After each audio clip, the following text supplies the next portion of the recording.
नमस्कार to family, कसे आहेत? मजेत आहेत ना? चला तर म्हटलं आपल्या ब्लॉगला सुरुवात करू. सगळ्यांना श्री स्वामी समर्थ. तर चला, सकाळी सकाळी बघा मी गॅस पुसून घेतला. आज आपली संकष्ट चतुर्थी होती. संकष्ट चतुर्थीच्या तुम्हाला सगळ्यांना हार्दिक शुभेच्छा. आणि बघा रात्रीचं पण सगळं क्लीन करून ठेवलेलं होतं, पण ना रात्रीचे बारीक मच्छर, झुरड, बारीक किडं काही पण असतं, त्यासाठी ना आपण सकाळी उठल्यानंतर पूर्ण गॅस असा स्वच्छ केला गेला पाहिजे. गॅस किंवा किचन ओटा सगळं आपलं स्वच्छ केला गेला पाहिजे. तर त्यासाठी मी ना कपडा मारून घेते, कारण की आपली म्हणजे काही पण वस्तू पडली की खाली पडली की आपण ती उचलून घेतो, त्यासाठी स्वच्छ राहिलं मग टेन्शन राहत नाही. तर बघा मी आता मस्त चहा ठेवायला घेतला. म्हटलं चला पहिले आता केस वगैरे धुतले आणि मग चहा ठेवायला घेतला. आता सकाळीच लवकर केस धुतले गेले, माझे 6:30 वाजत नाही तोपर्यंत केस धुतले गेले, कारण की आता थंडी कमी झाली ना. तर मी आता लवकर उठते आणि केस वगैरे धुवून घेतलं. थंडीचं मला थोडा कंटाळा येत होता, पण सकाळी जर आपण लवकर उठलं ना आणि लवकर आवरून घेतलं ना तर पटापट कामं होतात. आणि ज्या दिवशी आपल्याला उशीर झाला ना तर सगळ्या कामांना उशीर होतो. मला बराचसा अनुभव आला. म्हटलं चल आता थोडं लवकरच उठत जाऊ, कारण की ताऊचे पण आता थोडे पेपर चालू होणार आहेत आणि दादूचं पण सकाळी धावपळ असते, त्यासाठी लवकर उठलं ना मग मुलं जर घुसून गेले ना मला खूप वेळ होऊन जातो एखाद्या दिवशी. त्यासाठी ना मुलांच्या पहिलेच थोडं लवकर आवरून घेतलं. मग मी आता थोडा दिवा लावायला घेतला. आपलं किचनमध्ये अग्निदेवता असते ना, त्यासाठी आपण सकाळी कधीतरी उपास वगैरे राहिला का तेव्हा किचनमध्ये आपण थोडी पूजा करून घ्यायचं. म्हणजे पूजा केल्याने आपल्या घरात खूप छान असे पॉझिटिव्ह विचार असतात आणि पॉझिटिव्ह असतं. तर निगेटिव्ह विचार सगळे बाहेर जातात. त्यासाठी कधीतरी आपण पूजा करून घ्यायची किचनमध्ये. आता मग मी चला म्हटलं आता मी सकाळीच पूजा करायला घेतली. म्हटलं चहा पण होते तोपर्यंत आपण किचन ओटा सगळं साफ करून घेतला आणि नंतर आपण पूजा करून घेतली. गॅसची पूजा करून घेतली. नंतर मी छानसं असं भिंतीवर स्वस्तिक काढून घेतलं आणि दिवा फिरून दिला. आपल्या अग्निमातेला मी नमस्कार केला. अग्निमातेचं कधीतरी आपण असं पूजा वगैरे केली पाहिजे ना. आपल्या घरात लक्ष्मीची कमी कधी पडत नाही. आणि आपले जी अन्नपूर्णा माता असते ना, अन्नपूर्णा माता पण असते किचनमध्ये. अन्नपूर्णा मातेसाठी सुद्धा आपण किचनमध्ये पूजा केली गेली तर आपल्या घरात सुख शांती असते. तर चला, पैसा हा कमी जास्त प्रत्येकाकडे असतो, तो कधीतरी ज्याच्या त्याच्या याच्याप्रमाणे होतो, ते तर काही नाही. पण मग आपण घरात जर आपण थोडेसे पॉझिटिव्ह विचाराने जर केले ना तर आपलं मुलांना सुख शांती समाधान आपल्याला सगळं मिळतं. तर त्यासाठी आपण करतो. आपल्या मनाला तरी समाधान वाटतं सकाळी सकाळी अशी पूजा वगैरे करून घेतली तर. बघा आता मग मी नंतर तुळशीची पूजा वगैरे करून आली आणि म्हटलं चला आता देवपूजा करायला घेते. तर बघा आता माझी देवपूजा झाली. पूर्ण पूजा तर काही दाखवणं शक्य होत नाही. माझं देवघर खूप छोट्या कमी जागेत ॲडजस्ट केलेलं आहे. तर तर बघा खूप छान अशी मस्त पूजा झाली.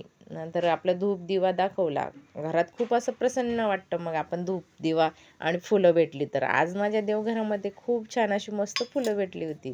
कधी कधी तर नाही राहत, पण जेव्हा फुलं राहिली ना तर जवळ तर एवढं भारी वाटतं ना, आपल्याला सुद्धा पाहून खूप छान असं मनाला प्रसन्न वाटतं. तर बघा माझ्याकडे तर काही जास्तीचे देव नाही आहेत, पण जे आहेत ते खूप छान असं ठेवण्याचा मी प्रयत्न करते. आपल्या घरात सकाळी सकाळी धूपबत्तीचा दिवाचा धुपाचा वास दळमळला ना घरात खूप छान वाटतं, प्रसन्न वाटतं घरात. तर मुलांना सुद्धा खूप भारी वाटतं. तर मग मी छोटीशी रांगोळी काढून घेतली. मी जास्तीचं काही मोठी काढत नाही, छोटीशी रांगोळी काढून घेतली. नंतर मग म्हटलं चला कपडे वगैरे झाले. सकाळी लवकर लवकर आवरायला घेतले ना पटापट कामं होता. कपडेसुद्धा झाले माझे. मग नंतर दादूला अर्धे साबुदाणे केले. त्याला जायची गर्दी होत होती. आपण करून बघा, जरा सकाळी लवकर उठून जर आवरलं ना पटापट आपले बरोबर देवपूजा पण लवकर होते, कपडे पण होतात आणि सगळं आवरणं पटापट होतं. तर बघा माझे कपडे पण झालेले होते. मग दादूला आता साबुदाणे बनवले. दादूला पण जायचं होतं त्यासाठी. आणि घरात बघा किती भारी वाटत होतं आणि दिवा अजून चालूच होता सकाळची पूजा केलेलीच. आणि मी नंतर साबुदाणा देवांना दाखवून दिला आपलं. म्हटलं चला आज आम्ही काही पण केलं ना कधीतरी सणांना असं उपासाच्या दिवशी आम्ही देवांना दाखवून देतो. नंतर आपल्याला करायचे होते साखरू आणलेले होते यांनी, म्हणजे खूप छान असे त्यांना पण आवडता मस्त साखरू होते. तर म्हटलं चला पहिले पूर्ण साखरूंचे साल काढून घेतले, मग साखरू आपण चिरायला घेतले. बघा पूर्ण साखरू चिरून घेतले. आता त्यांना स्वच्छ धुवून घेते. पहिले पण धुतले होते पण थोडेसे असं काळपट वाटत त्यासाठी स्वच्छ धुवून घेते. आता मी 1 चमचा मस्त तूप टाकलं, आपल्या गावरानी तूप टाकलं. नंतर आपण त्याच्यामध्ये साखरू आहेत ना आपण धुवून टाकून देणार आहे. त्यांना रताळे पण म्हणता कोणी कोणी. तर बघा आता आपण ते रताळे आहेत ना धुवून टाकून दिले आणि नंतर आता त्यांना चांगलं मिक्स करून घेते आणि आपण त्याच्यावर ना झाकण ठेवून घेणार आहे. खूप छान लागतं हे करायला आणि खायला पण खूप भारी लागतं. तर म्हटलं चला, आणि पौष्टिक शरीरासाठी खूप छान असे पौष्टिक आहेत. तर त्याच्यासाठी ते ना घेऊन आले. म्हटलं दारावर ते म्हणे मला भाजी मंडीमध्ये दिसले तर मी घेऊन आलो.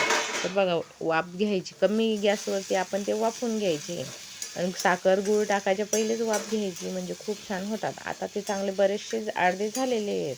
आता आपण त्याच्यामध्ये थोडं असं पाणी सुटल्यासारखं जे ना तोपर्यंत आपण गूळ टाकून घ्यायचं. मी हा अर्धी वाटी गूळ घेतलेला आहे आणि ते पण थोडेसे गुळचट असतं, त्याच्यामुळे गूळ थोडा कमी बी टाकला तरी चालतं. जास्त गोड काही आमच्या घरी आवडत नाही, तर मी अर्धी वाटी गूळ टाकून घेतला. आता चांगलं मिक्स करून घेते आणि मिक्स झाल्यानंतर आपण त्याला चांगलं बघा आता त्याचं गुळाचं पाणी होणार आहे. आता झाकण ठेवून घ्यायचं आहे चांगलं मिक्स करून. मग त्याचं त्याला पाणी सुटतं. हे बघा जे राहिले खडे मोडून घ्यायचे आणि कमी गॅसवरतीच ठेवायचे. म्हटलं चला कधीतरी काहीतरी थोडं वेगळं, मुलांना पण थोडं चांगलं वाटतं. मग तेच तेच खाऊन बी कंटाळा येतो मुलांना पण, मग कधी वेगवेगळं आणून घेतात तिचे पप्पा. तर मी आता झाकण ठेवून घेतलेलं आहे. तर त्यांना 10 मिनटं कमी गॅसवरती शिजवून घेतलं. तर बघा खूप छान झालेलं आहे. त्याला थोडं पाणी सुटलेलं आहे. आता आपण आहे ना झाकण काढून त्याला अजून परत 5-10 मिनटं होऊ द्यायचे. आता ते थोडं अजून 5 मिनटं चांगले होऊ देते मी. मिक्स केलेलं आहे बघा, थोडं पाणी सुटल्यासारखं झालेलं आहे. मग आता हे पाणी आपण कमी करण्यासाठी म्हणजे ते थोडंसं त्याला आता शिजून घेतलं की ते जो पाक आहे ना तो पाक चांगला कोरडा होईल. तर बघा मी आता चांगलं शिजून घेतलं. बघा पाक पूर्ण जिरला त्याच्यामध्ये, म्हणजे ते साखरेतनं छानसे असे गोड होतात. तर बघा खूप छान होतात आणि करायला पण सोपे आणि खायला तर खूप छान असे पौष्टिक असतात. त्यासाठी ना करून घ्यायचं आहे. तर बघा किती भारी झालेले आहेत ना. तर बघा साखरू, तर बघा मस्त झाले. जास्तीचे असे नरम नाही होत ते बरोबर असं खाताना आपल्याला नरमच लागतात. तर बघा एवढे भारी झाले ना, मस्त असे लाल जरा गुळाच्या याच्यामध्ये केल्यामुळे ते आपल्याला चांगले जे आहेत. आपण गुळ खाणं चांगलं असतं, साखर शरीरासाठी जास्त चांगलं नसते. जास्तीत जास्त घरात गुळाचाच वापर करायचा आहे.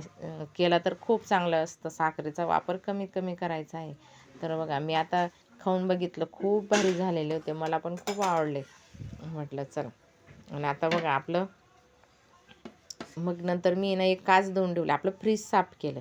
म्हटलं फ्रीज आहे ना आपण कधीतरी 8-8, 10-10 दिवसांनी फ्रीज साफ केलं पाहिजे. 2-2, 4-4 महिन्यांनी नाही साफ करायचं, कारण की तो विषारी गॅस असतो त्याच्यामध्ये. त्याच्याकरता परत परत आपलं फ्रीज पण स्वच्छ केलं गेलं पाहिजे.